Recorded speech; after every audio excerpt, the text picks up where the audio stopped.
Hi hello friends, welcome back to daily talkies. இந்த சேனலை புதுசாக பார்க்குறீங்களா? இந்த சேனலை சப்ஸ்கிரைப் பண்ணிக்கோங்க. பக்கத்தில் இருக்க பெல் ஐக்கனில் ஒரு ஆல்ன்ற ஆப்ஷன் செட் பண்ணிக்கோங்க.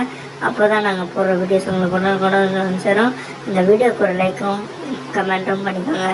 நடிகர், இயக்குனர், பாடல் ஆசிரியர், பாடகர், தயாரிப்பாளர் தனுஷ் நடிகராக 52வது படம், இயக்குனராக 4வது படம் இட்லி கடை. இந்த படத்துல ராஜ்கிரண், நித்யா மேனன், தனுஷ் மற்றும் பலர் நடிச்சிருக்காங்க. இந்த படம் இட்லி கடை ஏப்ரல் 10 ரிலீஸ் ஆக போகுது. அதே ஏப்ரல் 10 தான் அஜித் குமாரோட குட் பேட் அக்லியும் ரிலீஸ் ஆகுது. தனுஷ் இயக்குனராக முதல் படம் பவர் பாண்டி. இந்த படம் தமிழ் புத்தாண்டு 2017 வெளியானது. பவர் பாண்டியில ராஜ்கிரண், ரேவதி, பிரசன்னா, தனுஷ், மடோனா செபாஸ்டின் இருந்தாங்க.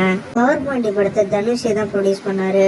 பவர் பாண்டிக்கு அப்புறம் தனுஷ் 2வது இயக்குன படம் தான் ராயன். இந்த படத்தை ப்ரொடியூஸ் பண்ணது சன் பிக்சர்ஸ். ராயன் படத்துல தனுஷ், எஸ்.ஏ. சூர்யா, சந்தீப் கிருஷ்ணன், காளிதாஸ் ஜெயராம், தஷரா விஜயன், பிரகாஷ்ராஜ், செல்வராகவன், அபர்ணா பாலமுரளி இவங்க எல்லாம் நடிச்சிருக்காங்க. இந்த படம் 26 ஜூலை 2024 வெளியானது. அடுத்த மாசம் 7ஆம் தேதி தனுஷ் இயக்குனராக 3வது படம் நிலவுக்கு என்மேல் என்னடிக்கவும் ரிலீஸ் ஆகுது. நிலவுக்கு என்மேல் என்னடிக்கவும் படத்துக்கு அப்புறம் தான் இட்லி கடை படம் ரிலீஸ் ஆகுது. ராயன் படத்துல music director A.R. Rahman work பண்ணியிருந்தாரு. இதுக்கப்புறம் நிலவுக்கு என்மேல் என்னடிக்கவும் இட்லி கடைக்கு ஜிவி பிரகாஷ் தான் மியூசிக் பண்ணியிருக்காரு.